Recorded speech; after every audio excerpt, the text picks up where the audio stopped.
Oi gente, tudo bem? É com muita alegria que nós estamos recomeçando hoje o nosso projeto Pílulas. Nós tivemos a grande alegria de gravar os 3 livros do Andrei Moreira, chamados Pílulas de Esperança, Pílulas de Confiança e Pílulas de Amor.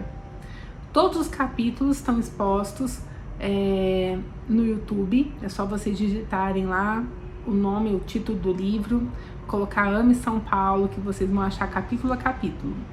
E foi tão enriquecedor para o nosso espírito e para muita gente que a gente teve contato e feedback, que a gente resolveu dar continuidade nesse projeto, que vai continuar se chamando Pílulas, mas nós vamos acrescentar sempre o nome do livro que a gente vai estar estudando, que na ocasião agora é O Caminho, Verdade e Vida, pelo Espírito de Emmanuel.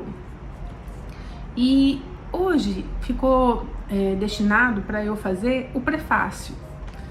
O prefácio, escrito por Emmanuel, em Pedro Leopoldo, no dia 2 de setembro de 1948.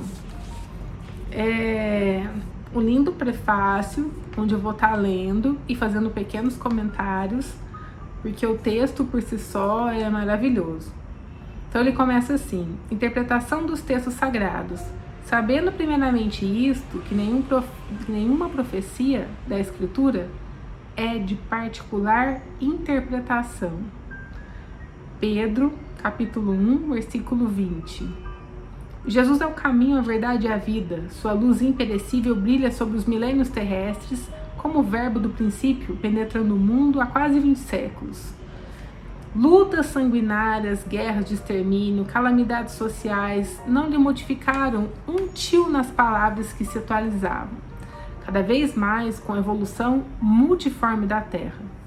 Tempestades de sangue e lágrimas nada mais fizeram que avivar a sua grandeza, Entretanto, sempre tardios no aproveitamento das oportunidades preciosas, muitas vezes, no curso das existências renovadas, temos desprezado o caminho, indiferente ante os patrimônios da verdade e da vida. E é por isso que a gente se dispõe a estudar esses livros, a interpretar esses textos sagrados, porque a gente sabe que Jesus é o caminho, Jesus é o caminho, a verdade e a vida, como o próprio capítulo, o nome do título fala. O Senhor, contudo, nunca nos deixou desamparados. Cada dia reforma os títulos de tolerância para com as nossas dívidas. Todavia, é do nosso próprio interesse levantar a vontade.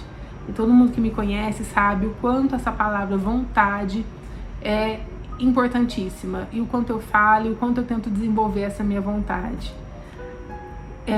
Estabelecendo o quê? Disciplina para o uso pessoal e reeducação a nós mesmos, ao contato do Mestre Jesus.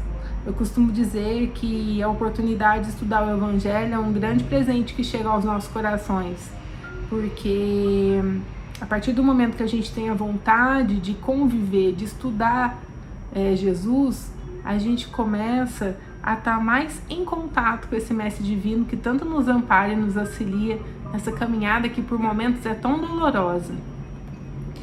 Porque Ele é o amigo generoso, mas tantas vezes lhe ouvimos o conselho que somos suscetíveis de atingir obscuras zonas de adiantamento indefinido de nossa iluminação interior para a vida eterna.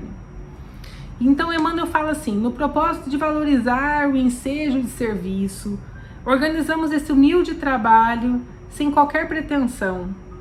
Concatenamos apenas um modesto conjunto de páginas soltas destinadas a meditações comuns.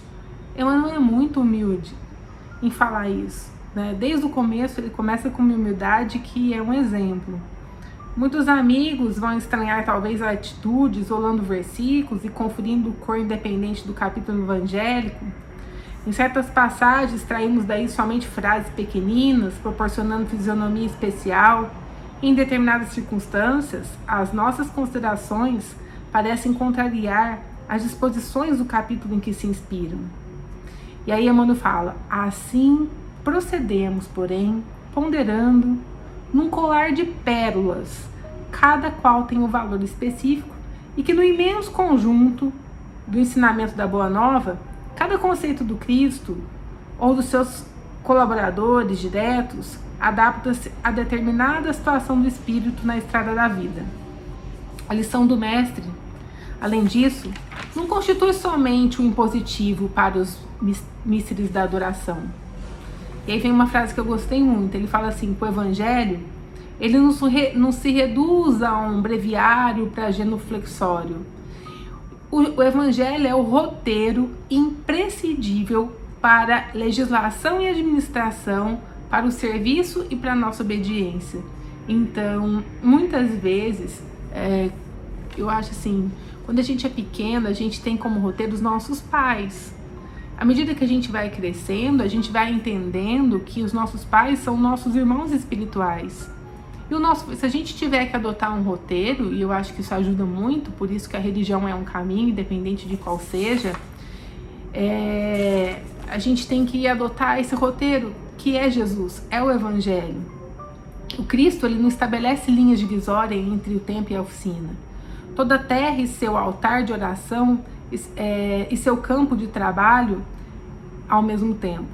Por louvá-lo nas igrejas, nas ruas, é que temos naufragado 1000 vezes, por nossa própria culpa. Todos os lugares, portanto, podem ser consagrados ao serviço do divino. Então ele fala que muitos discípulos, nas várias escolas cristãs, entregam-se a perquisições teológicas, transformando os ensinos do Senhor numa relíquia morta. No entanto, espero Cristo venhamos todos a converter o evangelho de amor e sabedoria num companheiro de prece, num livro escolar no aprendizado de cada dia, em fonte inspiradora de nossas mais humildes ações, no trabalho comum, num código de boas maneiras, no intercâmbio fraternal. E eu sou prova disso, que diante das minhas maiores dificuldades, o evangelho é o remédio que nos acalma. Eu, como médica, se eu pudesse prescrever, e eu costumo prescrever quando possível, a leitura do evangelho. Porque ali está o remédio que a nossa alma precisa e que vai refletir no nosso corpo físico. Então, embora esclareça nossos singelos objetivos, noto antecipadamente ampla perplexidade nesse ou naquele grupo de crentes. Que fazer? Temos imensas distâncias a vencer no caminho para adquirir a verdade e a vida na significação integral. Emmanuel diz assim: compreendemos o respeito devido ao Cristo, mas pela própria exemplificação do Mestre, sabemos que o labor do aprendiz fiel constitui-se de adoração e trabalho, de oração e esforço próprio. Quanto ao mais, consolar-nos reconhecer que os textos sagrados são dádivas do Pai a todos os seus filhos, e por isso mesmo aqui nos reportamos as palavras sábias de Simão Pedro, sabendo primeiramente isso, que nenhuma profecia da Escritura é de particular interpretação. Ele começa, ele exemplifica e ele termina sendo o mais humilde possível.